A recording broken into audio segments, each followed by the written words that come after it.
is up, everybody? Welcome to another episode of Limited Resources. This episode number 600. My name is Marshall, one of your Limited Resources, and joining me on the line all the way from Denver, Colorado, it's Luis Scott-Vargas. Luis, we hit number 600 somehow. Yeah, somehow we kind of got there, and we had all these plans for our 600th episode, but didn't have quite enough time to wrap them up. And by that, I mean, I don't really think we considered. No, we did. I invited a lot of Magic community members to come on the show to celebrate, and they all said no. So it's tough. I guess we're on the outs. We couldn't even get our sister podcast co-host BK from Constructed Resources on. He refused as well. He was the first one I went to, and when he said no, I thought this probably isn't a good sign. I continued down the line, and nobody. It's just me and you for episode number 600. But I did want to, just stop. We don't like to go super crazy on these, milestone ones, but it's always worth reflecting and looking back. And of course, it's a good opportunity to say thank you to our listeners and to the community that we have around the podcast. This has probably been the most special thing in my life, right? This is the thing that I helped build, and that is much, much, much bigger than Luis and I, right? And that's the part that we can be really proud of. All the people that have come up and said hi, that have sent us a message, a tweet, a Twitch chat, anything, just saying hi or saying that you like the show. We really appreciate it, and we're really grateful to be a part of the community that we have built around this podcast. And I still love doing the show 600 episodes later, and I want to do these things until I'm gone. So that's what I got. Luis, are you still in, or are we in for a rough sign off today, or what? No, it's funny. I still consider myself the new co-host, though, as we've discussed, I'm the person who's got the second most episodes after you, and it's not particularly close. I haven't actually looked, but at this point, I think my tenure is longer than everyone else has put together, right? It should be, yeah. You started in 2009? Yeah. Okay, and I started in 2014, so I've been doing this for 7 years, and the show's been on for 12. Yes, so there you go. Yeah, and I mean, your DNA is imprinted on the show as a result as well. I don't know when I stopped being the new co-host, but I'm still enjoying it. So you haven't. You will forever be the new guy. I don't know why it's like that, but obviously you're not the new guy, but you're still the new guy somehow. So. Well, a good 600 episodes, and here's to at least another 25 or 30. All right. Well, let's just cut that conversation off right about there. We're going to be talking about Modern Horizons 2. We're going to do one of our primer shows on here for this episode. We don't do a card by card for these because they're a bit more of a limited release. They're not the type of thing that you're going to be playing for 3 months straight necessarily. And a good portion of our audience may never even play it. It's available on Magic Online and in real life, but not on Arena, which limits its accessibility to a lot of people. But still, these sets are really cool. The first Modern Horizon set came out a couple years ago, and it was really an all-timer for Limited. I mean, it was a banger. That set was sweet. And this one looks like they even pushed it further along that line. So hopefully this one can live up as well. And we're going to be going through the broad strokes so that if you do decide to do a pre-release event or jump on a Magic Online to play a few, you'll have an idea for what's going on with the big picture, and then you can try to take the cards that support that, whatever archetype you end up in. Before we get into that, got to say thank you to our sponsor, channelfireball.com. This place to go really for anything you need Magic related. You can go there to find information besides here on the podcast about Limited. Corticals has an article up on CFB Pro, for example, about Modern Horizons 2, and you'll see draft guides and that type of thing as well on the pro side. And then you can watch people draft like me and Luis on the free side as well on YouTube and on Channel Fireball. And, that's just one of the many things that you can do while you're there. If you want to pick up some Modern Horizons 2, you can do it at Channel Fireball. You can get singles if you just have a few cards for a modern deck commander, something like that you want to fill out. Or, if you want to get a box and get together with your friends and draft it, you can get that from CFP as well. They do pre-orders, and then when the set is able to be shipped according to the rules, from Wizards and such, then they will immediately ship it out to you, and you'll get your box just about as soon as you possibly can. Thanks to Channel Fireball, and make sure you check them out for anything you need. If you do end up getting something over there, if you'd use the the affiliate code LR, I'd appreciate it. It helps out the show and it lets them know that we sent you over. Also, the show is brought to you by you via the Patreon. And as we hit the 600th episode, it's easy to say we would not be here if it weren't for the Patreon. It's that simple. The Patreon is the lifeblood of the show. It's the backbone of it, and we appreciate every single person on there who supports us. Again, we're part of a really great community here on LR, and some of our most dedicated listeners are over on the Patreon. And I just want to put a heartfelt thanks out to everybody there. It really does mean the world that you allow us to do this every single week, and it is because of you that we're still doing it. So thank you for that. One of the benefits you get from being a patron, there are many, but one of them is you get to ask questions from the Patreon for the Patreon question of the week. And I'm going to take this one actually from our Q&A that we didn't get to. This one comes from Eric, who says, as a casual player who's never aspired to play competitively above FNM and never lived in areas frequented by Pro Tour competitors, it was a pretty nerve-wracking experience when on Arena, I happened to get paired against Sam Black, Martin Yuza, and, boy, the end boss, Ben Sek. Who was the first big-name pro you played against at a high-level competitive setting? What was that experience like? And I think we had this or a similar question before, Luis, but do you remember who that was? Did you? The first really competitive tournament I played at was Grand Prix Anaheim, but I don't remember playing against. Was Ben Sek there? He probably was, to be honest, because I think he worked at Upper Deck at the time, which was in SoCal. So okay. I'd be shocked if he wasn't. I think that the first time I really remember feeling like that was at PT San Diego the year following. That was my first pro tour. And I actually played against Eric Froelich. It's funny because I ended up getting to know him quite a bit better afterwards, many years later. Like we're talking a half decade later. Mm-hmm. But I don't think he said like 2 words during our whole match as as he is known to do. So I think that was my first time, though. The first time I kind of had this experience was at that PT when I walked in on Thursday and I saw Kai and Dirk and Marco, the Phoenix Foundation, or they'd won like every team pro tour basically up until that point, all the team Grand Prix.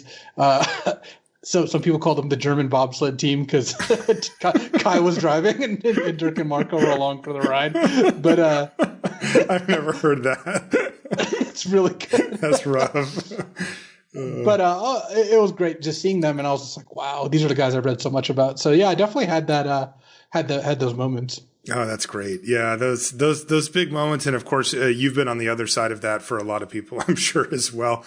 Thanks for the question, Eric. Let's just do a crack-a-pack.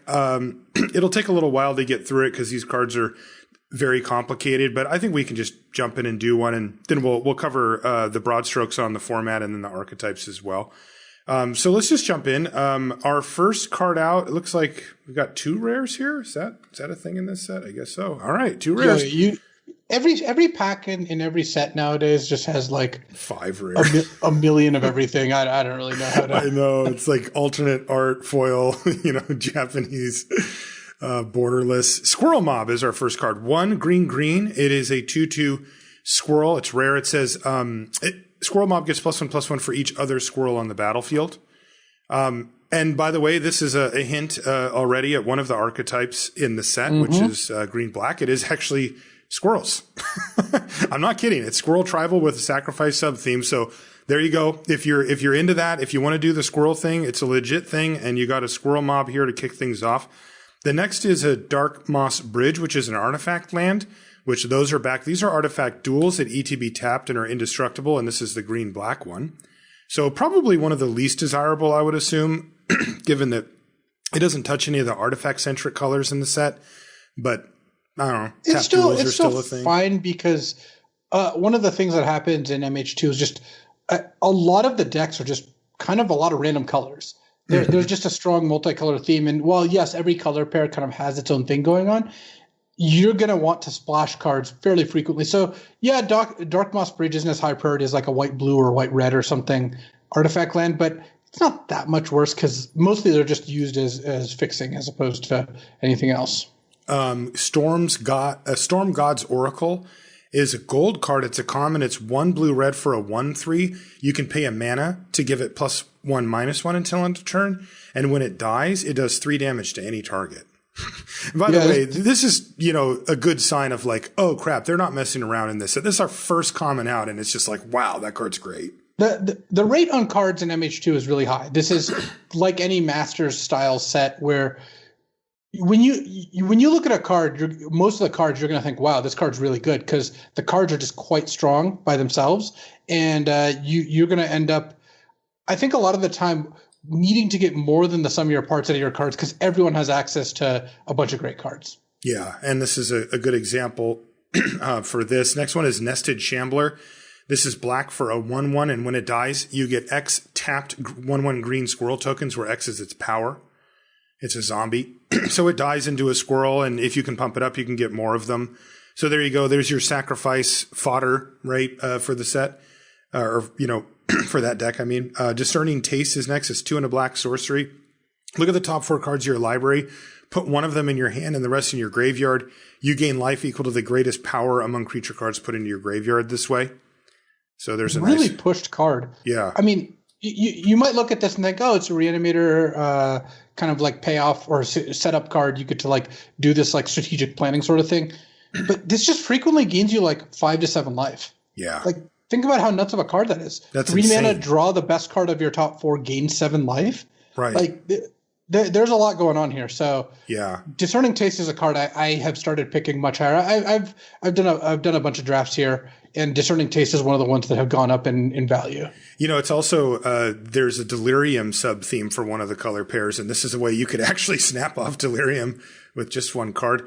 Gargadon is next, not greater, just regular Gargadon. 5 red for a 7/5 trample beast, and it's got Suspend 4 for 1 and a red. So you pay 1 and a red, and then 4 turns later, you'll get a 7/5 trample haste on the battlefield. Yeah, this is the kind of card I think that you're better off generally not putting in your deck. Like you could put this card in your deck, and it's not like the worst card in the world, but I think it's ultimately a little more fair than I would like to be. Like, we're talking, a format where black-white decks can kind of consistently reanimate something big on turn 4 or turn 5, which is still ahead of when the Gargadon is coming out. Right. This does have some synergies with the red-green archetype, which is Storm. Suspend cards plus Storm are friends. Next is Floodhound. It's blue for a 1/2 elemental dog. You can pay 3 tap to investigate, which gives you a clue that you can pay 2 mana, sack it to draw a card. Blues Clues. Is that what that is? Oh my God. Yep. It's literally a blue dog, and I somehow didn't get the joke. That's really embarrassing. Yeah, I think I'm the one who needs to get a clue here. All right. Well, Blues Clues looks like it would go in the blue-green archetype, which, again, we're going to talk about each of these individually, but that's an archetype that cares about tokens, but not necessarily creature tokens. It's just any type of token. So this is slow. Blue is not running super quickly here, but it is a recurring source of both card advantage and then, tokens entering the battlefield.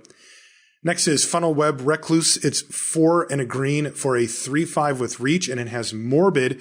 When it enters the battlefield, if a creature died this turn, you investigate, so you get a clue.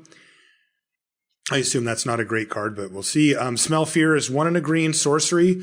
Proliferate, so you can choose any number of permanents or players and then add another counter of any type that they had on them to it. And then target creature you control fights up to 1 target creature you don't control. So the obvious is to get a +1/+1 counter on a creature, which is definitely a thing in this set. And then you can proliferate to make another counter on it and then have your now really big creature punch something else or fight something else. Sure. Or you just put it in your white-green deck and it gives all your creatures +1/+1 because like almost all your creatures have counters on them. Totally. Orchard Strider. This actually looks like something that you might be able to reanimate somewhat frequently. It's 4 green for a 6/4. We actually had this as a preview card. It's a tree folk. And when it enters a battlefield, you get 2 food tokens, which is already really nice, but it critically has basic land cycling. You can pay 1 and a green and discard it from your hand to go get a basic land. So it puts itself in the graveyard, and it also fixes your mana. So like if you're splashing for a reanimation spell or something, then you can get it back, and you get these 2 food tokens as a bonus as well. And that's a common. So there you go. Piercing Rays is 1 and a white sorcery. Exile target tapped creature. and it has forecast for 2 and a white. You can reveal it from your hand to tap target untapped creature. You can activate this ability only during your upkeep and only once each turn. But you do get to keep it in your hand when you forecast. It's just like, hey, I've got this. And you can tap something down on your upkeep. I don't know. Are these cards like this good? It's a 1-for-1 I don't think Piercing Rays is particularly good. Like the best thing it does is it kills a creature that probably already hit you, or you spent 5 mana to kill a creature overall. Like, this is just not something I'm really that interested in doing. Like, look at how many creatures provide value. Just even in this pack, you've got Storm God's Oracle, you've got the Spider that gives you a clue. You've got Orchard Strider. Some of the uncommon creatures are going to give you value. Piercing Rays is not really the way to go, I don't think. Yeah, not at all. Uncommons. Dragon's Rage Channeler is red for a 1/1 human shaman. Whenever you cast a non-creature spell, Surveil one, that's in red, and it has Delirium. As long as there are 4 or more card types among cards in your graveyard, it gets +2/+2, has flying, and attacks each combat if able. Cool Delirium aggro card.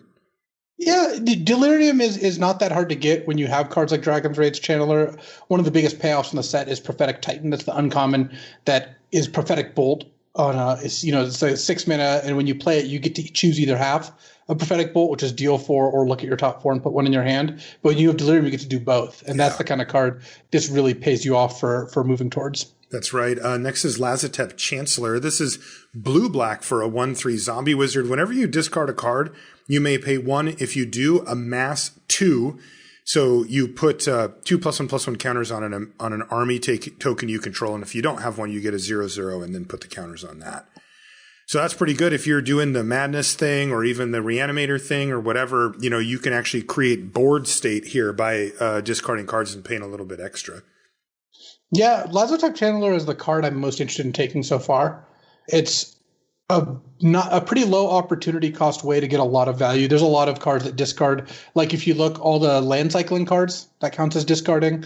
You've got Dehadra's Ploy, the blue-black common that lets you draw 2 and discard a card. That also has Jumpstart. So like you've got a lot of ways to use Lazotep Chancellor, and it doesn't take long before this card just makes a massive threat. Raving Visionary is 1 and a blue for a 1/1. You can pay blue, tap it to draw a card, then discard a card, so it loots. But it has Delirium. You can pay 2 and a blue and tap it to draw a card if you've got Delirium. Nice. Raving Visionary is solid. Yeah. I think that the Chancellor is better for the kinds of decks that want this effect, though they both go well in the same deck. But Raving Visionary is a kind of must-kill because at some point it starts just drawing a card. Right. And it does enable Madness and all the other graveyard stuff, Delirium, Reanimator. Our last card is our other rare, apparently. It's Verdant Command, 1 and a green for an instant. It says choose 2. Target player creates 2 tapped 1/1 green squirrel creature tokens. Counter target loyalty ability of a planeswalker, kind of interesting. Exile a card from a graveyard, and target player gains 3 life. So you're kind of always choosing that first one, right? Just like getting some board presence out of the 2 1/1s. Yeah, I mean, you'll always play this card because it's 2 mana for 2 1/1s and 3 life is just a fine deal with some other random utility every now and then. But, play against Reanimator, you get to counter one of their reanimation spells and eliminate their target. Like, that's pretty strong. But I don't think Verdant Command is better than Lazotep Chancellor here. Yeah, I would take that or the Looter and kind of go from there. Okay, so let's get into the broad strokes and then we'll start talking about the archetypes. A big picture speaking, Modern Horizons 2 is 303 cards big. It's a big set. 101 uncommons, 100 uncommons, 78 rares, and 24 mythics. And if you were around for Modern Horizons 1, you'll remember that it was really a celebrated limited set. I mean, it was complex. You could do a whole lot of stuff. There was a lot of overlap between the archetypes, and it was really popular. It started to kind of border on the cube-like experience. It didn't feel like cube. It wasn't quite that, but you had some archetypes, madness and stuff like that did feel, much closer to like a cube deck, a good cube deck feels than just a good limited deck. And apparently they're pushing that even further. So this is still not a cube, but, approaching that territory more so than going the other way. It's complicated. If you're relatively new to the game, this is going to be a very deep end of the pool type situation for you. There's a lot of text on the cards. Looking at the last couple of sets, we were complaining about how much text was on so many of the cards. I mean, this set is like hold my beer, right? This thing is crazy for that. There are 59 non-evergreen mechanics represented in the set. So they just went completely crazy. They even invented some new takes on an evergreen mechanic. Like there's tramples over planeswalkers and, devouring artifacts and stuff. So lots of crazy stuff like that. Wizards also, by the way, has made it clear in their articles that the colors and archetypes and strategies are meant to be overlapped. Louise touched on that when we started the Crack-A-Pack as well. So you're going to see a lot of cross archetype synergy. This isn't like the original. The one that comes to mind is Modern Masters, that really you were kind of on rails. The decks were very two color centric. And once you kind of got into where you were going to go, you really didn't want to branch out. Here, the overlap is huge over most of the archetypes. So you're very often going to be splashing or playing three colors or, dipping over here for a different thing. And you should do that, by the way. I think that you're being encouraged to do so. And I don't think that this is a place to exercise a lot of discipline in that way. I think you should go for the power level. And that's what we're looking at here. Yeah, the combination of common tap two color lands that are actually high power level because they also count as artifacts and are indestructible, both of which come up from time to time. And then all the land cyclers, I mean, it's pretty trivial to play three colors or sometimes more. Mm-hmm. And I think that you're going to see that and you're going to want to do that as well. Example, cards like Grixis, we talked about those with our Crack-A-Pack a little bit, but you've got discard matters. You've got madness. You've got various graveyard themes like Delirium and Reanimator, plus a whole bunch of random, unearth and just things that'll pop up that let you get a card back from the yard. And when you look at that, you're going to notice, well, this blue card goes well with this other black card, but if I get this red card, I get access to this stuff, and you're going to just start dipping into that way. But, there's a flip side of the coin. Green-white seems to really care about +1/+1 counters, specifically the act of getting them onto your creatures rather than having them there. You'll probably have some nice splashes for some stuff, but you also might not. This might be more of a focused one. So stay open-minded on it. WotC clearly wants you to go deep in this format. Who are you to let them down, right? Don't let them down. Okay. So with that in mind, let's get into the archetypes. We'll start with blue-white. And interestingly, in this set, we actually got, our regular signpost gold uncommons that help guide us through and kind of give us a little bit of an idea of what a color pair is doing. But this set is so powerful. There's also a common gold signpost common, basically. So I'm just going to lead off each color pair with those two cards, and then we'll talk about what the thing's actually doing. So the uncommon for blue-white, and by the way, the overall theme is artifacts. Okay, so that's what we're looking at here for blue-white. The uncommon is called Aethersworn Sphinx. It's 7 blue-white for a 4/4 flyer with affinity for artifacts, so it costs 1 less to cast for each artifact you control. It's also an artifact creature itself, and it has Cascade. So when you cast it, you exile cards from the top of your library until exile a non-land card that has a lesser mana value, and you get to cast it. That's the short end of it. This is a 9 mana spell, even if you only pay 2, right? So you're going to get a sick Cascade, hopefully, or at least the highest possible Cascade basically in your deck. And this, of course, should make you think, well, I really want to be all in on artifacts. You should also think, what, the actual? Because this is an uncommon that you could pay, say, 5 or 6 mana for, get a 4/4 flyer with Cascade, hit anything in your deck. Pretty awesome. Oh, Aethersworn Sphinx is fantastic and very splashable, too. Oh, interesting. As much as this is a signpost for the blue-white affinity deck, you'll just find yourself playing or splashing or playing against this out of decks that don't look like they're particularly well suited to play the card, just because everyone has artifact lands. Those naturally help splash it on both directions, both mana cost-wise and affinity-wise. And then when you play this and you hit like a 4-drop off it, it's such a good card. Yeah, awesome. And then the common we have is called Chrome Courier, and it is 1 blue-white for a 1/1 flying artifact creature, Thopter. And when it enters the battlefield, you reveal the top 2 cards of your library. You put one of them in your hand and the other in your graveyard. And if you put an artifact into your hand this way, you gain 3 life. I mean, this is a common in this set. I mean, that's incredible. Just look at how modal all these cards are. Like, this is great in the artifact deck, right? Because it's an artifact itself.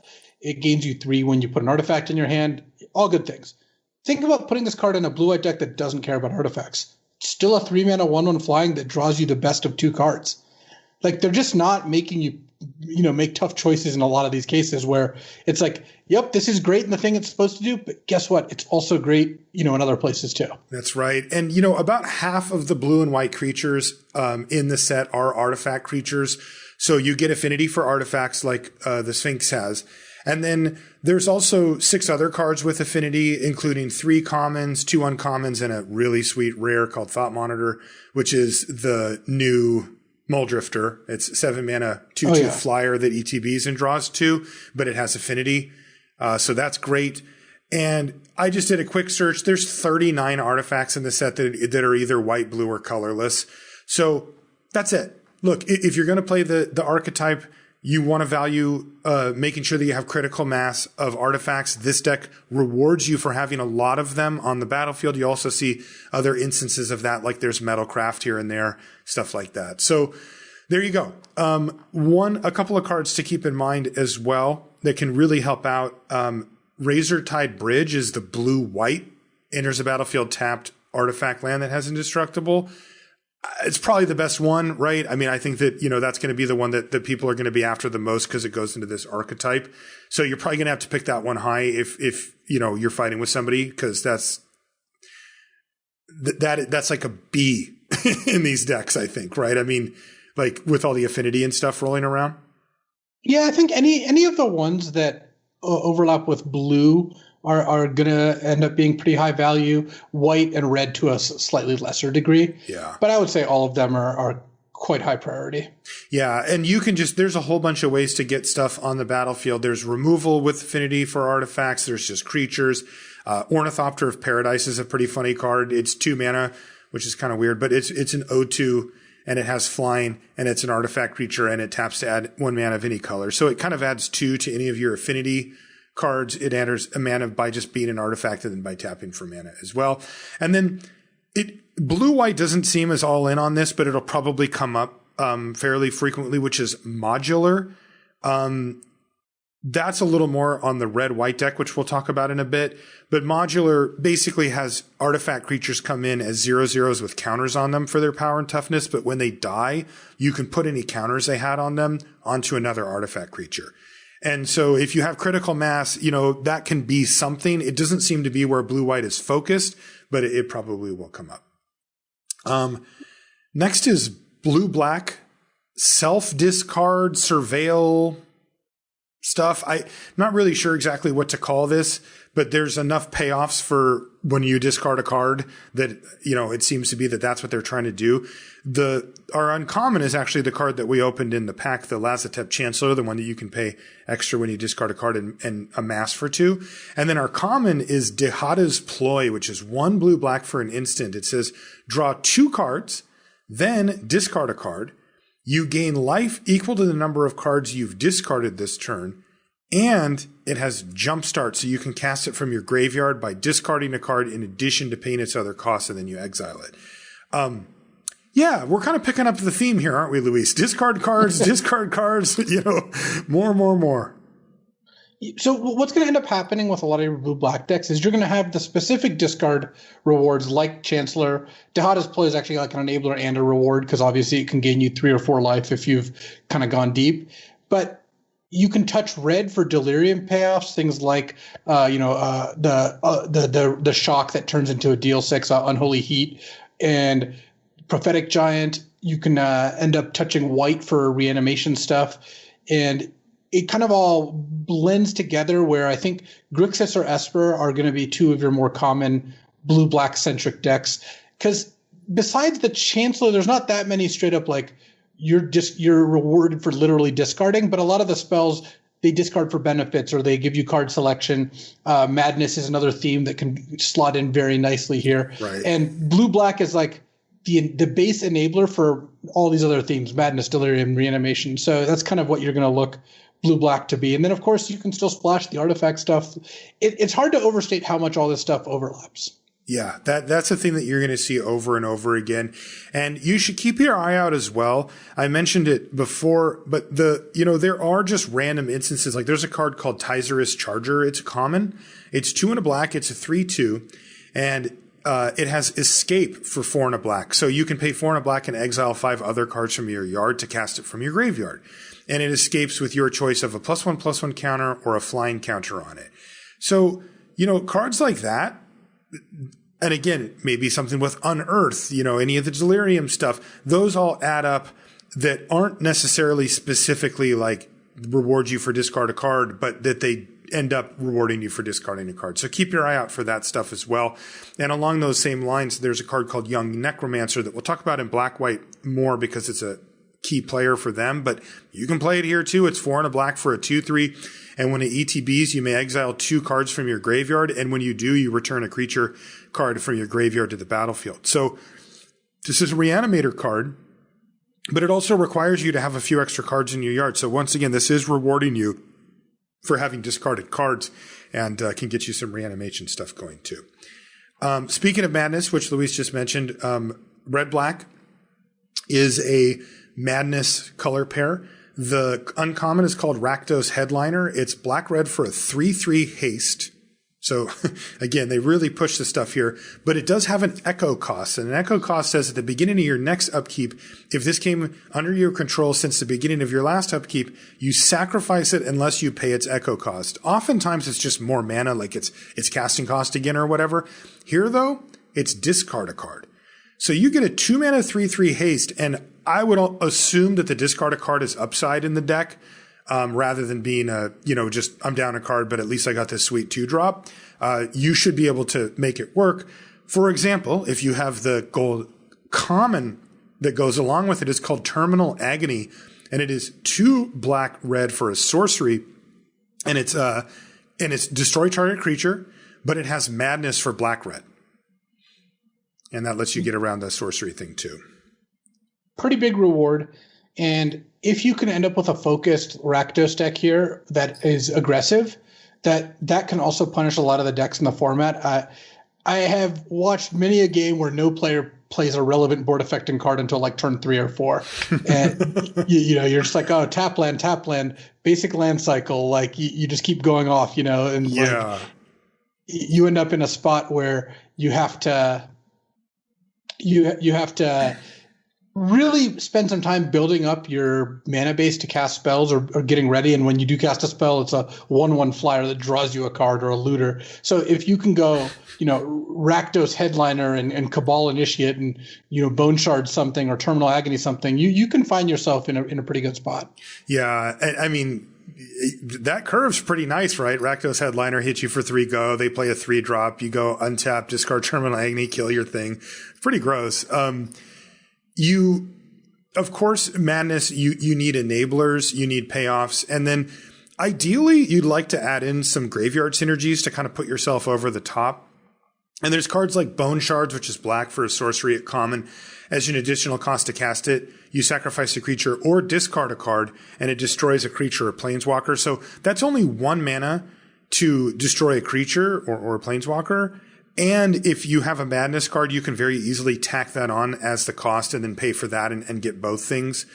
Perfect examples, Terminal Agony. If you Bone Shard something with Terminal Agony, you have an extra black and a red, you can pay that to kill 2 things, kind of get around the discard aspect of it. There's Cabal Initiate, which you mentioned. That's the 1 and a black 2/1. You can discard a card to have it gain lifelink until end of turn. So you can just do that. Anytime you want, instant speed, no mana, and so that lets you take advantage of some of the madness cards that are around. It also has Threshold, by the way, which again, this is what I'm talking about with that incidental graveyard stuff. This card happens to have Threshold. It gets +1/+2 as long as you have 7 or more cards in your graveyard, right? It's kind of the precursor to Delirium. And so there you go, right? If that happens to get to that point, then all of a sudden, you've got a 3/3 lifelinker some percentage of the time. There's also a card called Faithless Salvaging in red. It's 1 and a red for an instant. It's discard a card, then draw a card. And it has Rebound, which means you get to cast it again for free on your next upkeep. And, that can be a big deal because, maybe if you have something that you want to pay the madness cost for, but you can't quite afford it. In addition to Faithless Salvaging, you can wait till your upkeep, it rebounds, and then you've got all your mana available to do that as well, which is cool. I do want to call out Bone Shard specifically because that's a card that a lot of archetypes are going to be fighting for. It's really good in Reanimator. It's really good in Madness. It's powerful in Delirium, and it's just a powerful card. It's not hard to find a squirrel token in green-black or in any deck, just an extra random crap card to discard. It's a 1-mana removal spell. And even kills Planeswalkers, though that part doesn't come up too much. But don't sleep on Bone Shards. It looks like Bone Splinters or, Soul Harvest or some cards that have just been okay in the past, okay to good. This is very good. So definitely don't expect to pick those up late, whereas the things like Cabal Initiate and Faithless Salvaging, those aren't too hard to pick up late. Yeah, and then, as we transition, there's other enablers, but as we transition into the payoffs, there's one card that really straddles a line between payoff and enabler at common. It's called Hellmongrel. It's 3 and a black for a 4/3. And it has the activated ability, discard a card, and it gets +1/+1 until end of turn. So this is strong. Like, this is a card that's hard to interact with in combat, and it has a free discard outlet for Madness cards. But here's the thing. It also has Madness itself. So its Madness cost is only 2 and a black. So, if you can get a Madness Enabler on turn 3, play your land, get this Hellmongrel down. Now you have Madness Enabler going forward and a card that's big, 3 mana, 4/3, and it has the ability to get bigger so people can't just throw some creature in front of it and expect it to live. This is the type of card at common that I think you're going to want to stock up on if you can. And then, there's more enablers, right? There's a 4 mana 2/2 flying haste, but it has Madness for black. So you can get, a 1 mana 2/2 flying haste. That's pretty great. There's a card, and that's common. There's another common called Revolutionist, which is a 3/3 that when it enters the battlefield, you return target instant or sorcery card from your graveyard to your hand. But it also has Madness. It's 6 mana 3/3, but it has Madness for 3 and a red. So that can be a good late game way to get back ahead, from the cards that you'd been discarding earlier and kind of close out the game. There's a Blazing Rootwalla. I want to know what you think about this one, Luis, because it's clearly a take on Basking Rootwalla, but it's red for a 1/1. You can pay red to give it +2/+0 until end of turn once each turn, but this is critical. It has Madness 0. So if you can discard it, it just goes on the battlefield. Oh, I like Blazing Rootwalla a lot. It's not hard to get value off of this card, and you want to have red mana to put this card in your deck, unless you're like a really, really heavy discard blue-black deck, just because pumping it to a 3/1 is important. But I don't know, you have enough discard outlets. You could play this in a deck that can't even really cast it because it's a free creature if you ever discard it. Yeah. So Blazing Rootwalla definitely, can lead to some pretty fast starts. I again wanted to touch on Hellmongrel for the same reason as Bone Shards. This card's not going to go late. Other people are going to be interested in it. So don't you can try to float some things like Kitchen Imp that goes in the Madness deck pretty specifically. Hellmongrel's so good for the Reanimator deck that you're not going to want to wait too long on it. That's right. So the tools are all here, and this looks like it could be really good. And then, again, we're going to beat this drum for most of the archetypes. You put blue in this deck, and you've got kind of everything working with the graveyard and the discarding and all that stuff, too. So keep your eye out for that. But I will say that based on the critical mass of commons, this archetype feels like it could absolutely stand up on its own, and you don't need to go into any other colors necessarily. And then the last thing that I mentioned of the 3 things that I want to see for my Madness deck were, again, random graveyard synergies. You discard a card with Unearth, with Escape, something like that to just get a little extra value from your non-Madness cards. Okay, green-red, I'm really curious to see how this one actually plays out because I have a hunch. It's Storm.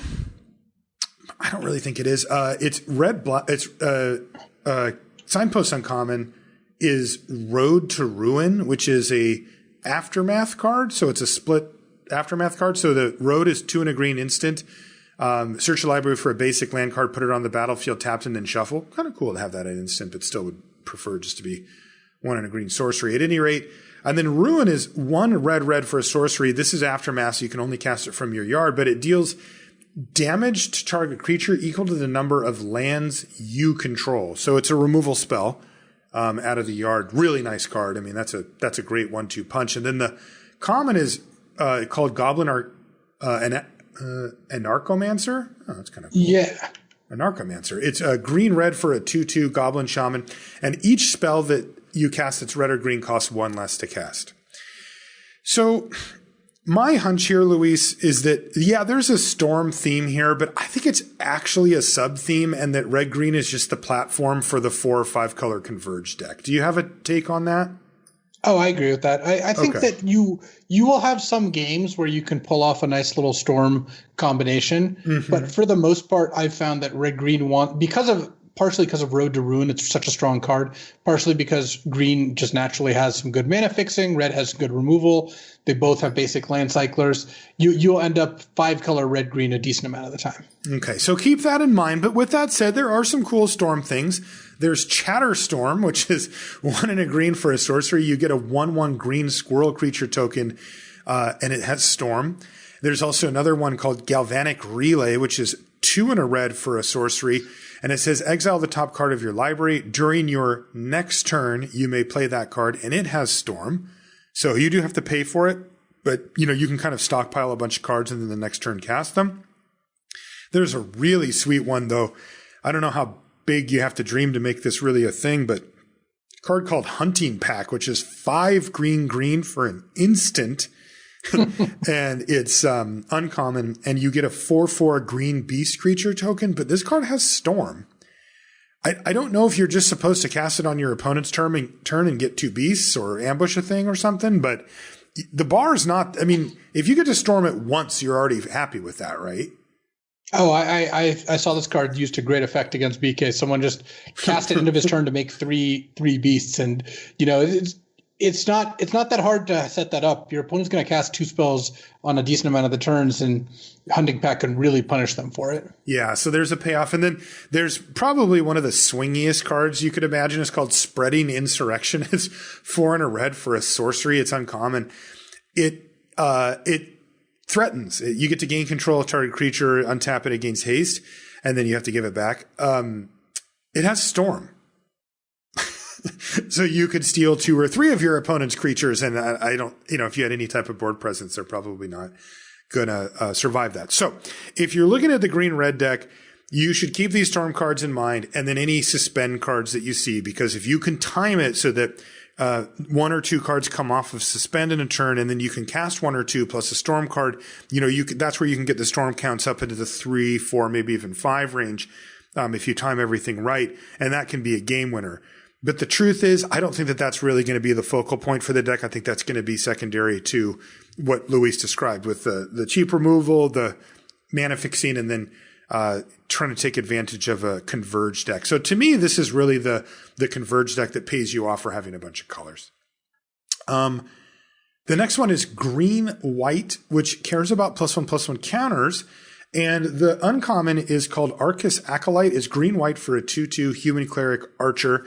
It has reach and lifelink. And yes, if you ever notice, whenever you see archer, it almost always has reach. That's kind of a thing. This has outlast. You can pay either white or green. And so to outlast, you pay that. So pay white or green, tap it, and put a +1/+1 counter on this creature at sorcery speed. And then it says each other creature you control without a +1/+1 counter on it has outlast for a green or a white. So this card is unbelievable at getting counters rolling on itself and the rest of your team. And as you're going to find out, the payoffs are really great for that. The other signpost card is our common. It's called Captured by Lagax. It is 1 green-white for an enchantment and enchants a creature. The creature can't attack or block. And when Captured by Lagax enters the battlefield, you support 2, which is put a +1/+1 counter on each of up to 2 target creatures, which is also really, really good because you might be thinking, oh yeah, good old +1/+1 counters for green-white. You put a bunch of counters on something and you smash your opponent. And there is an element of that, but it does seem to be a little bit of a variant of this because particularly at uncommon, there's a lot of kind of absurd payoffs for that pay you off for putting the counters on the creature rather than having them. Like the act of putting a counter on a thing is what the payoff is. Like here's a great example. It's called Herd Baloth. It's 3 green for an uncommon beast. It's a 4/4. Okay, fine. Whenever one or more +1/+1 counters are put on Herd Baloth, you may create a 4/4 green beast creature token. So the incentives are there, to say the least, to get counters on the Herd Baloth. There's another one called Constable of the Realm. It's 4 and a white for a 3/3. It's uncommon. It has Renown too. So when it deals combat damage to a player, if it isn't Renowned, you put 2 +1/+1 counters on it and it becomes Renowned.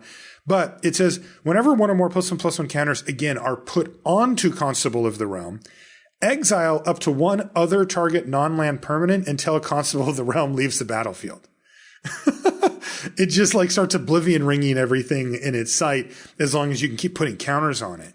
So this is a little bit of a twist. Normally the payoff is the counter, or maybe there would be a static ability that says something like every creature that you have with a +1/+1 counter gets this extra bonus or whatever. This is a little different. You need to find ways to get +1/+1 counters on these specific creatures. But like these two cards are uncommon and they are just game winners. I mean, amazing cards to be able to do. Huge payoffs. And the Arcus Acolyte, which you called out earlier, I think is the biggest reason to be here. And one of the things to note about the green-white decks and the red-black decks kind of more specifically is these are the decks that do want to be 2 colors. You should kind of be resisting the urge to splash if you can, whereas some of the other decks, I think splashing tends to make them quite a bit better. Right. So this is probably the biggest example of that here too. You are going to need ways to get creatures counters onto your creatures besides the 2 gold cards that we talked about. And there's a bunch. Knighted Mirror is 2 and a white for a 2/2 artifact creature, Mirror Knight, and you can pay 2 and a white to adapt 1, which says if this creature has no +1/+1 counters on it, put a counter on it. And it says whenever one or more +1/+1 counters are put onto Knighted Mirror, it gains double strike until end of turn. So you get the adapt 1. And then if you have other ways to put counters on it, you can give it double strike, even potentially at instant speed and get your opponent or win combat. Unbounded Potential. So this is 1 and a white for an instant. Choose 1. Put a +1/+1 counter on each of up to 2 target creatures. So like, just think about the creatures that we already talked about. Like that's already insanity, especially at instant speed. But it also has, and then also Proliferate. Choose any number of permanents and or players, then give another counter of each kind that was already there.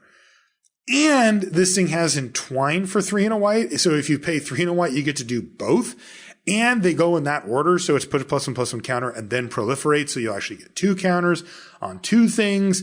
And I mean, imagine this with Herd Baloth or Constable of the Realm. I mean, it's just GG. Like you get to eat all their creatures and you have like, a bunch of 4/4s and it's just over. I mean, it's just overrun regardless.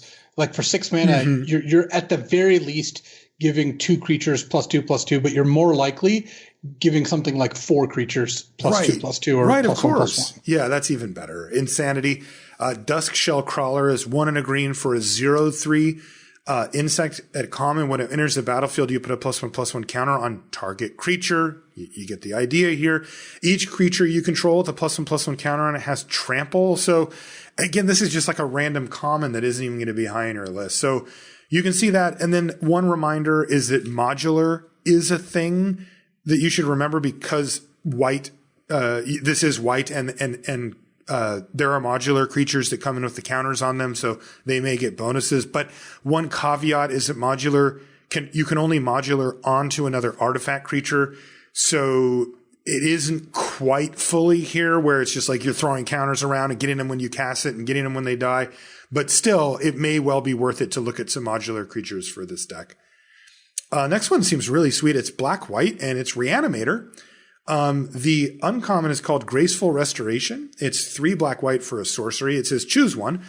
Return target creature card from your graveyard to the battlefield with an additional +1/+1 counter on it. And once again, Luis keeps mentioning this, but it's so true. I mean, this one gets a counter. Like there's just all these little cross synergies. And then the other choice is return up to 2 target creature cards with power 2 or less from your graveyard right to the battlefield. So you can get something big, or you can get 2 something littles for 5 mana. And then there's Breathless Knight is the common. It's 1 black-white for a 2/2 flying lifelinker, which is already pretty sweet. And when it enters, when Breathless Knight or another creature enters the battlefield under your control, if that creature entered from a graveyard, or you cast it from a graveyard, put a +1/+1 counter on Breathless Knight. So if you're kind of doing the thing, then Breathless Night can get out of hand pretty quickly as well. Big picture for a Reanimator, once again, you need 3 ingredients. 1, discard outlets. You need ways to get these cards into the yard. 2, reanimation spells. You need ways to get them back. And 3, you need things worth reanimating, right? If you're getting back a random 2/2, that's not really going to give you the payoff. Discard outlets, we covered those. In the other archetype, there's a ton of them in black. Reanimation spells, besides the uncommon that we mentioned, the premium common for this seems to be Late to Dinner, which is 3 and a white for a sorcery. Again, common. Return target creature card from your graveyard to the battlefield, and you get a food token, which you can pay 2 mana and sack it to gain 3 life. So this, to me, Luis, seems like one of the really important cards for the archetype, because it's common. Like, you could conceivably pick up, 1, 2, 3 of these without too much trouble. It's very good. It's one of the best cards for sure. One of the things you do need to look out for, of course, is having a balance of the effects. So sometimes you'll want to take a Bone Shards or a Hell Mongrel over this. But yeah, Late to Dinner is quite strong. There's also some good uncommon reanimation targets that really pay you off for going for this. But basically, think of it this way: when you're drafting Reanimator, it's like you've got 3 scales and you're trying to kind of balance them out. You want to have enough big creatures to bring back, ways to bring them back, and ways to get them in the graveyard. And if any one of those gets too heavy, you're going to end up in a spot where your deck's not going to work as well as you would like. That's right. And speaking of cards to get back, a couple just examples at common. Of course, look, the gloves are off when you get up to rare, mythic rare. I mean, that's where you want to be to do something really broken and win the game. But even all the way down at common, you've got the lowly Landscaper Kolos. Remember when we had this as our preview and we were going, why does this exist? It's like, it was the only creature, but it just seems so weak. It's the 5 and a white 4/6. When it enters the battlefield, you put target card from an opponent's graveyard on the bottom of their library, which also seems better now, with like Delirium and, all the ways to bring cards back and all of that. But also, critically, this card has basic land cycling. You can pay 1 and a white and discard it from your hand to go grab a basic land. So it puts itself in the graveyard kind of automatically and make sure you hit your land drop and or fixes your mana. So that's kind of like your backup plan. There's also other commons like Soul of Migration, which is 5 white for a 2/4 flyer, but it enters the battlefield with 2 1/1 white bird creature tokens with flying, and you can evoke it. So you can pay 3 and a white to cast it from your hand. It ETBs, you get the 2 1/1 flyers, but then you have to sacrifice it right away. But guess where it goes after you sacrifice it? Right into the graveyard. And then you can get this thing back. And then you get the 2 1/1 flyers plus an additional 2 1/1 flyers and the 2/4 flyer. And that's a nice little combo too. And that's common. Like, these are not living the dream. These are your like, I didn't find anything better. I can do something like this. If you start to look at the rares and mythics, you can do dumb, really just game-winning stuff in that type of thing as well. Well, one thing to note is Graceful Restoration, the Reanimate card, can bring back Soul of Migration plus another creature. Oh, it's only got 2 power. Oh, that's great. Oh, that's really great. Wow. How about just 2 of those, right? Just flood the board. That also works. You mentioned this one for our next archetypes. Blue-red is Delirium, which is the mechanic that cares about having 4 or more different card types in your graveyard. And Prophetic Titan is awesome. It's the uncommon that Luis mentioned before. It's 4 blue-red for a 4/4 with Delirium. When it enters the battlefield, you choose 1. If there are 4 or more card types among cards in your yard, then you choose both instead. And it does 4 damage to any target. And you look at the top 4 cards of your library, put one of them in your hand and the rest on the bottom of your library in a random order. Getting both is obviously absolutely incredible. It's a 3-for-1. But even if you only get one or the other, you can choose, okay, well, I'm a bit behind on board. I'm going to do 4 damage to kill a creature, or kill your opponent in some cases. Or if you're, at parity or just need to find something, then you can dig through your library and find what you need. And then there's Stormscott Oracle, which is a card that we open in the Crack-a-Pack, which is the 1 blue-red 1/3 that you can pump up, and when it dies, you do 3 damage to anything. So those cards are great. And Delirium, of course, by default, means caring about the graveyard. And the fact that to me, this is one that you're going to be playing black in a lot because everything in Grixis cares about the graveyard or can get stuff into the graveyard. So I would definitely, if I'm starting off, like let's say I first pick a Prophetic Titan, I wouldn't be surprised at all if I end up in black as well, going along the theme that we've been talking about for that. And then there's just some cool ways that you can get this going. There's Scuttle-Tide. It's 1 and a blue for an enchantment at uncommon. You can pay 1 and discard a card to make an an O3 blue crab creature token. But if you have Delirium, crabs you control get +1. +1. So you can make 1/4s for 1 mana, discard a card. And of course, this obviously gets you to Delirium pretty quickly as well. Raving Visionary is the looter that we open in the Crack-a-Pack. Unholy Heat is red for an instant at common. It does 2 damage to target creature or planeswalker, but if you have Delirium, it does 6 damage instead. So if you can Delirium, that thing's 1 mana, kill basically anything at instant speed. And there's a card called Gouged Zealot, which is 3 and a red for a 4/3 with reach. How many creatures are going to die to run into this? It's going to be 100 of them. And it has Delirium. Whenever it attacks, if there are 4 or more card types in your yard, it does 1 damage to each creature defending player controls. So that could be really good against certain archetypes with a bunch of tokens or whatever. And that's just a common as well. This archetype actually is one that I'm really interested in playing. And there's also some tricks that you should remember. You can get Delirium at instant speed, and that can be a game changer for onboard stuff. There are many cards that have 2 types, and those ones are extra valuable. Primarily adding artifact to a type is the way. So think artifact creature, artifact land.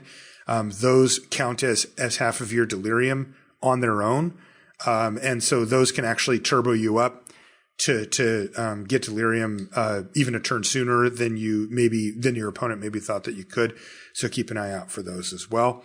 To me, the tricky bit about Delirium is finding the balance between, are you turbo Delirium where you are aggressively trying to enable getting to Delirium, or are you, I'm going to add a few extra cards to my deck and maybe a couple of enablers, but I'm going to let Delirium come to me, right? I'm going to kill a thing. Oh, hey, there's an instant in the yard. Block a thing. Okay, I got a creature. I'm halfway there, right? That type of thing. And I think that as long as you understand which one of those your deck is in, you can let the decisions guide you. Because I could see this being very controlling, where Delirium is just sort of a bonus that happens. But I could also see it being a thing where you're like, I want these Delirium payoffs. I'm going to put random artifact lands in my deck, just discard to get my Delirium going. It really is going to depend on your payoffs, because yes, once you get to the point where you're like, wow, I'm going to put this like pretty bad enchantment in my deck just to give me a shot of having Delirium, you have to have it worth it. And one of the things that the best Delirium cards do, like Prophetic Titan or Unholy Heat, is they're great no matter which way you slice them. And yes, they are better once they get going, but you're not going to feel like Prophetic Titan, ripped you off if you didn't get the full value from it. Yeah, you only got a 2-for-1, right? No matter what. Okay, the next one is just ridiculous. It's black-green squirrels. There's a sacrifice sub-theme, but this is like tribal squirrels. Like Mark Rosewater, he got his way, and it looks like it's actually pretty good. The signpost uncommon is called Ravenous Squirrel, and it has like, the artwork on this is like a real story. It's got a squirrel holding a dead snake, and it's about to put it in its like stash. And as your eye moves over, you're like, oh, he's got some fruits and vegetables in there, and maybe a pumpkin or something. And then you see a human hand sticking out as well, and you notice that Ravenous Squirrel's eyes are red. Like, this is not a nice squirrel. Ravenous Squirrel, by the way, is black-green for a 1/1 squirrel and uncommon. Whenever you sacrifice an artifact or creature, you put a +1/+1 counter on it, and you can pay 1 black-green and sacrifice an artifact or creature to gain 1 life and draw a card. So that card's amazing. And then the common is actually called Draykeeper. It is 3 black-green for a 2/2 elf druid. And you're going, well, what's up with this? Like, I thought this was a squirrels deck. But when it enters a battlefield, you get 2 1/1 green squirrel creature tokens, and you can pay 3 and a black to have squirrels you control get +1/+0 and gain menace until end of turn. So this is a finisher for the squirrel tribal tokens deck that can get the job done for sure. Oh, Drakekeeper's no joke. How a lot of games tend to end is you have back and forth, you make some squirrels, maybe you get in a little bit of damage here and there, but then at some point they double activate their Drakekeeper on 8 mana and attack you with everything, and you're just unable to you're really unable to stop them from just hitting you for lethal. That's right. Yeah. Great flavor text. It said, he gave the squirrels acorns. They gave him vengeance. It's like, whoa. And these squirrels are like psychotic. I mean, this is not a nice walk in the woods. There are a lot of squirrels, by the way, in the set, and it's a legit tribal archetype. There's 13 cards in the set that reference squirrels specifically, and even more if you count cards that care about just tokens or creature tokens. One of the big payoffs is called Squirrel Sovereign. It is 1 and a green for a 2/2. It's a squirrel noble at uncommon, and it pumps the team. Other squirrels you control get +1/+1. So there's your Squirrel Lord. There's a card called Squirrel Sanctuary, which is green for an enchantment at uncommon. And when Squirrel Sanctuary enters the battlefield, you get a 1/1 green squirrel token. And whenever a non-token creature you control dies, you can pay 1. If you do, you return Squirrel Sanctuary to its owner's hand, at which time you can then recast it and get another squirrel token. And then there's Squirrel Mob, which is the card that we opened in our Cracker Pack, the 1GG 2/2 that gets +1/+1 for each other squirrel on the battlefield. Minor thing here, but it does just say on the battlefield. It doesn't say on your side of the battlefield under your control. So this is kind of old school Lord style, but it doesn't pump the others. It's just based off of itself.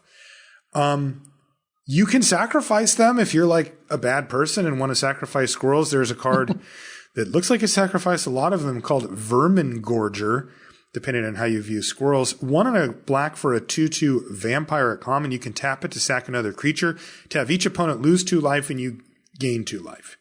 You know, so if you have a steady stream of Squirrel Sanctuary tokens going, which by the way is a combo with this card, you know, you can start draining them out and it probably adds up pretty quickly. It's a way to leverage having a bunch of squirrel tokens on the battlefield. And there's a card called Glimmer Baron, which is green for a 1/2 oof. Or oof? How do you say it? You say oof? I think it's oof. Oof. At common. Big oof. The sacrifice a token. Glimmer Baron gets +2 and +2 until end of turn. Not really where you want to be necessarily, but, you know, if you got enough squirrels, you can make your Glimmer Baron potentially lethal threat. So it's real, Luis. We have Squirrel Tribal. We have reached that point in Magic where they made it a real thing. Oh, yeah. So. I mean, it's funny because it's kind of hard to take some of these cards seriously, but they are good. The deck is fine. Like it's got some real threats. It's got a good long game. It's got a lot of ways to get cards back. Like, you know, Squirrel Sanctuary can give you a steady stream of squirrels. And Drakekeeper really does threaten in the late game. So it's a real thing. And an uncommon lord doesn't hurt at all either, because of course you can get multiples. Next archetype is red-white. And as you might imagine, this is the classic beatdown color pair. And in this set, it is in fact a beatdown deck, but it's artifact aggro with modular. So it is not just a typical curve out deck. For example, the uncommon is called Arcbound Shikari, and it is 1 red-white for a 0/0 cat soldier with first strike. It enters a battlefield. When it enters a battlefield, put a +1/+1 counter up for each other artifact creature you control. So all in, baby. But it has modular 2. This creature enters a battlefield with 2 +1/+1 counters on it. And when it dies, you may put its +1/+1 counters on target artifact creatures. So incredible, right? I mean, it's a first striker. And if you can curve into it, you can get yourself a nice like 4/4 first striker here on turn 3. No, it puts a counter on all your other creatures. Oh, on your other creatures? Yeah. Oh, I misread that. Okay, cool. It's still basically That's the same probably payoff. Better, actually, because but it does spread out the wealth a little bit. Yeah, so it's actually better than what I thought. At any rate, it is encouraging you to be extremely all in on artifact creatures. So, you know, everything about this cares about that, and it is an artifact creature itself. The other signpost card is our common. It's called Foundry Helix, and it is 1 red-white. For an instant, it says that an additional cost to cast this spell, sacrifice a permanent. Foundry Helix deals 4 damage to any target. If the sacrificed permanent was an artifact, you gain 4 life. So this is like a modular setup. Is that what they're aiming for here? Yeah, but often what's going to happen with Foundry Helix is you're going to sack an artifact land because then it gets to nug them. And there's just so many tokens and whatnot. Foundry Helix ends up being not a card you really have to build around to the same degree you might think. You might think that, oh, I need to make sure I have sack fodder. It's like, well, yeah, you shouldn't put it in your deck if you have nothing that combos with it. But I have yet to see a deck that struggles to enable Foundry Helix. So also, it nugs players too. So any target, one way to end games is just to have double Foundry Helix and just all like a high rate burn spell that deals 4 to players is something that I know gives me fits whenever I'm playing against a deck that could cast it, which is more than half the decks in the format based on how people's mana work. Mm-hmm. Yeah, and this looks like a sweet twist on classic red-white beatdown. There's a ton of ways to make this work. Just a few off the top. Arcbound Tracker, 2 in a red, 0/0. It's got Menace Modular 2. This is common. And whenever you cast a spell other than your first spell, each turn you put a +1/+1 counter on it. So that's a common. I mean, it's a menace. It gets bigger, throws the counters around. You're going to see stuff like this. It's so funny just looking at cards in this set. How many commons in this set would have been rares in the first 10 years of Magic's existence? No kidding. I mean, most. I mean, these are at least uncommon, if not rare power level for modern day standards. It's incredible. And then you get a bunch of, bread and butter stuff. Arcbound Prototype, 1 in a white, 0/0, modular 2. It's an artifact creature. So, 2 mana 2/2, but it has modular and it's an artifact creature. So there you go. Bunch of cards like that. There's even some bigger ones and smaller ones to help fill out your curve. There's an uncommon called Arcbound Javelineer. It's white for an 0/1. It's an artifact creature. You can tap it to remove X +1/+1 counters from Arcbound Javelineer to have it do X damage to an attacking or blocking creature, and it has modular 1. There's a card called Arcbound Mouser, which is white for a 0/0 lifelink with modular 1. It's a cat. Again, it's an artifact creature. So at any rate, there's no shortage of this type of stuff. And then you can look for powerful cards that care about artifacts to push you over the top as well. Because I think that aggro is a place that you actually will want to be if you're not looking to do stupid fun stuff in the format. And, given that these packs aren't cheap, you might want to just grind for a bit. Because there's a lot of people like me and Luis who are going to jump in there and be like, well, I'm playing at least 4 colors, and if you want to kick the crap out of people like that, you can do that with this deck for sure. And there's like I said, a bunch of different ways to get payoffs. Even little stuff. There's a card called Blacksmith's Skill. It's white for an instant. It's common. Target permanent gains hexproof and indestructible until end of turn. If it's an artifact creature, it gets +2/+2. You can save your stuff. And then all the normal affinity. And then there's Rustvale Bridge, which again is another one worth pointing out here, I think, which is the artifact land. It's the red-white one that ATB's tapped. So keep those in mind. Again, the colors that really care about artifacts want these lands a little more than the others. One more archetype to cover, and it's easily the sweetest. It's blue-green tokens, but there's a big asterisk after tokens because when you hear tokens, you think, okay, 1/1 elves, some 1/1 bird flyers. This is more like food, clues, and treasure type thing. The signpost uncommon is called Combine Chrysalis, and it is green-blue for an artifact. It says creature tokens you control have flying. Okay, cool. But you can pay 2 green-blue, tap it, and sack a token of any type, and you get a 4/4 green beast creature token at sorcery speed. You can do this. So you can turn your food token into a 4/4 flyer. And in the next turn, you can turn your whatever token into, your squirrel token into a 4/4 flyer. So that's pretty insane. And then the common is also great. It's called Wave Sifter. It is 3 blue-green for a 3/2 flying elemental. And when it enters the battlefield, you investigate twice. So you get 2 clue tokens. And it has Evoke for blue-green. So you can cast it from your hand for blue-green, get the 2 tokens, and then this thing goes to the graveyard. I mean, these are sweet. Nice little Moldrifter throwback there. Yeah, totally. Close enough, right? So what I think this actually is more like a value deck masquerading as a token deck. Like, yes, the tokens are the thing that you're doing, but as you've seen, even just from the 2 cards that we've shown, it's not as much about making like a whole bunch of creature tokens and overwhelming your opponent as it is about like getting a bunch of advantage from the types of tokens that you do end up making, from all different types.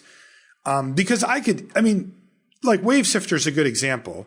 If you cast it for 5 mana, it ETBs and you investigate twice. Now this is slow, right? But you're getting a 3-for-1 out of that card. Like if you have the time and the mana to take advantage, you're going to win that game, not because of anything token related, but just because you're getting enough cards to make it work. And that's the interesting thing to me. Whole bunch of stuff that you can do with these. Ethereum Spinner is 2 and a blue for a 2/1 artifact creature at common. Whenever you cast a spell with a mana value 4 or greater, you get a 1/1 Thopter. There's a Thopter, or there's a token maker. Burdened Aerialist is 2 and a blue for a 3/1. When it enters the battlefield, you get a treasure token. Whenever you sacrifice a token, this thing gets flying, but it gives you a token, right? It's a 3/1 that gives you a token. There's Blues Clues in here that you can pay 3 tap to investigate. Hard Evidence. This card just seems sweet and has like absurdly amazing artwork. It's a sorcery for blue. It says create a 0/3 blue crab creature token and investigate. It's just like the use of like crabs and squirrels and tokens and stuff in the set's pretty cute. And Hard Evidence is actually a surprisingly good card. It makes 2 tokens for this deck. It also gives you a 0/3 blocker plus a card eventually, which is technically card advantage. Like there's a lot going on here. So there you go, right? There's Chatterstorm. That's the Storm Squirrel card that we mentioned. Jewel Eye Cobra is 2 and a green for a snake at common. It's a 3/1 with Death Touch. And when it dies, you get a treasure token. So that's pretty cool, but the payoffs are really, really nice. Like there's a card called Junk Winder at uncommon. It's 7 mana. It's 5 blue, but it has affinity for tokens.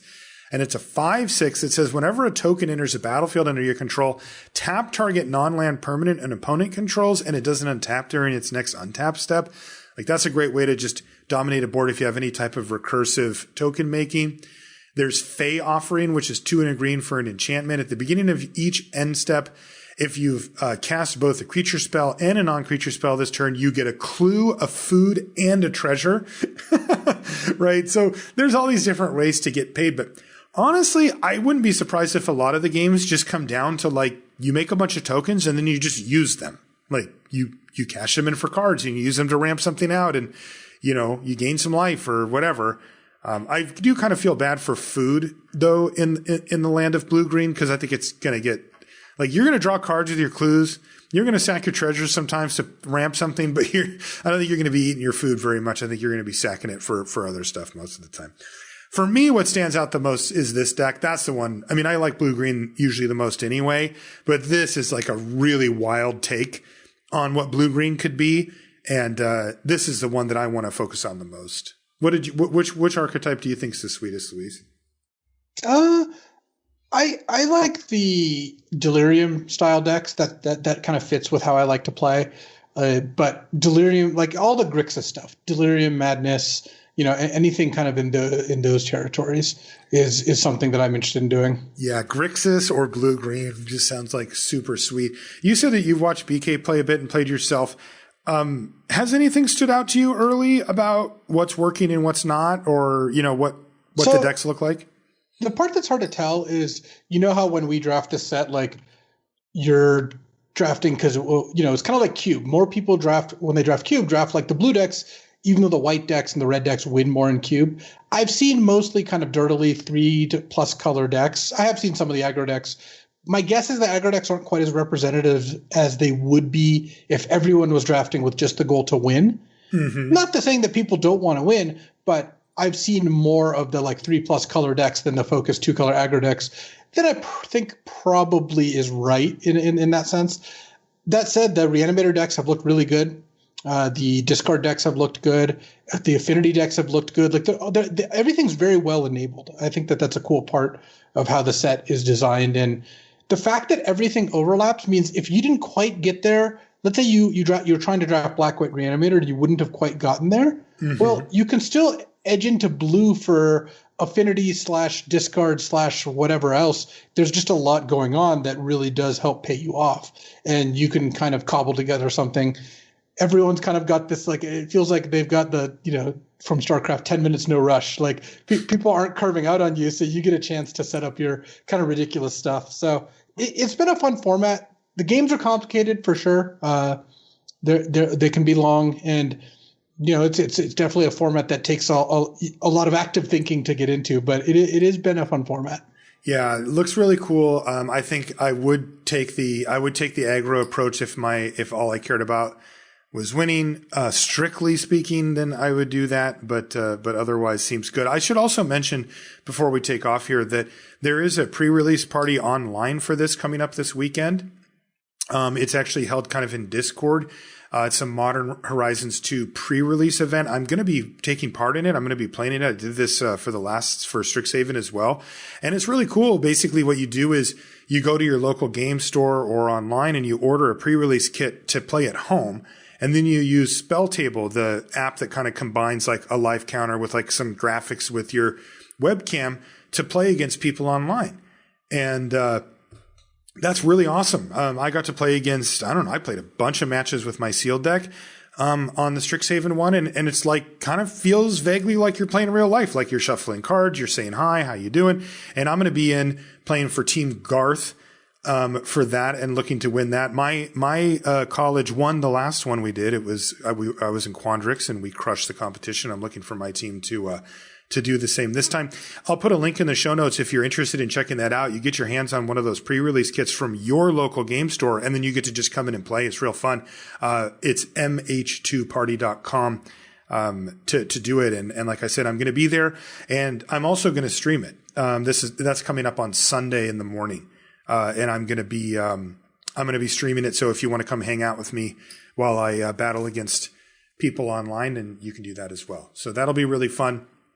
And otherwise, if you're not doing any live cards, your only place to play this is on Magic Online. So you got to go over to good old Moto and fire that up to play it. All right, let's call it a show there. That's going to do it for this one. Good luck at your Modern Horizons 2 events. The format does look really, really sick and deep. And send us your pools or your sweet pulls and let us know what you think of the format. I'm curious as well, since we're still relatively early in it at this point. If you want to find us on social media, I'm Marshall_LR and Luis is LSV. You can find us really everywhere under those names. Any information you want about the podcast is available at lrcast.com right on the front page. We've got links to all of our stuff, our streams, the different groups, the Reddit, the subreddit, I should say, all of that type of stuff. It's right there on the front page. And you can find us there, as well as every episode of the podcast on lrcast.com as well. It's all there for download. You can get the show pretty much anywhere. We have a video version that goes up on YouTube. There's the normal, kind of iTunes RSS feed type thing from any of the podcast apps, but we're also on Spotify, Pandora, somewhere else that I can't remember. Anyway, really, basically, we try to put the show at as many places as we can so that you can have access to it. I want to say thanks again to Channel Fireball for sponsoring the podcast and being a great partner for the show. If you need anything Modern Horizons 2 related, Channel Fireball is the place to go to get it. Head on over there and you can pick up sealed product or singles. If you do get anything, use the affiliate code LR. I thank you for that. And once again, thanks to everybody listening for 600 episodes. It's been amazing. And here's to 600 more. We'll see you next time. Well, first I do want to say thanks again to everyone, because 600 episodes is pretty sweet. Like, this is normally where I would make a joke about how many we have left. But the honest thing is, well, I guess we are in the sign off, aren't we? Honestly, just the fact that the LR community has enabled us to do this and has supported us and was excited about it. You have all these people who really enjoy the thing we do, and there's no greater compliment that you can get paid, than that. We haven't been to live events in a while, and I guess who even knows what the future of those are, but talking to folks who want to talk about LR is always sweet, and we certainly get plenty of interaction online. So did want to say thanks. The other thing is, Marshall already knows this. My current obsession right now, as I tend to do things, is making salsa. So I have been kind of following the formula of basically grilling a bunch of peppers, tomatoes, and onions, and then blending them with some olive oil, lime juice, salt, and pepper. And that's basically it. And what peppers you put in dictate – and tomatoes, of course, if I didn't mention that. What peppers you put in really dictate the heat level and most of the flavor. They tend to dominate the onions and tomatoes, which are just kind of the base. But my first effort involved habaneros and serranos, and it was like a little on the hotter side. And part of it is I also want it to be edible by people other than just me, so had to cool it down a little. Another thing you can do is kind of change how many of the seeds and ribs of the insides of the peppers you use, because the more of those you strip out, the less hot it tends to be. The seeds are where a lot of the bulk of the heat is. It's really easy. If you ever thought that like this, like, you know, restaurant style salsa is, you know, out of your grasp, I don't know. You said you made some too, right, Marshall? Yeah, a lot happened. I learned a lot, Luis. So I followed Luis's recipe, and it was really easy, and it actually came out very good, but it was a bit too hot. In fact, it was significantly hot. Like, where if I put it, like, I made fajitas, and I put it in the fajitas, and it was great. Like, it gave it some nice kick, but it was blended in with a bunch of other stuff. But if I just ate it off of a chip, it was like, ooh, I overdid it with the heat. And I like pretty spicy stuff, but this was like, yeah, okay, I think I killed it. I found out why from you after, which is that I had gotten an assortment of peppers. I got jalapenos. I got a couple of habaneros, but not as many as you did. I think I only ended up putting one in the actual thing. I got an Anaheim, which is the big one that are really mild. But then the kicker was I got some serranos. And my understanding was that serranos were about a half to a quarter as hot as jalapenos are. So I thought that they gave it that kind of like earthy, well-rounded thing. And it turns out I asked Luis after I made, I'm like, what's up with serranos? And he's like, well, they're like 4 times as hot as jalapenos. And I put like 3 of them in. So I figured out what I did, but boy, it was not hard to make something really good. And that's even with me, getting the ratio off with the heat. And I'm just like, I'm just going to go back to that all the time now. Yeah, it's really not hard to do. Like, you know, a couple minutes on the grill or like a cast iron pan or griddle to just kind of scorch the peppers, tomatoes, and onions, and then toss them in a blender or food processor, again with some olive oil, lime juice, and some spices, and that's basically it. It actually gets better after you let it sit for a while, let all the flavors kind of get to know each other and all that. Yeah. And I don't know. It's an easy way to make an impressive dish. I'm always on the lookout for value, and I feel like the cost reward for salsa is actually pretty good. Yeah, put this on. This is going on your value food Mount Rushmore. So far, it's chimichurri in this. Yeah, sauces, man. Sauces give so much flavor to food. They really do. And if they're easy to make, then, you know, there's no excuse.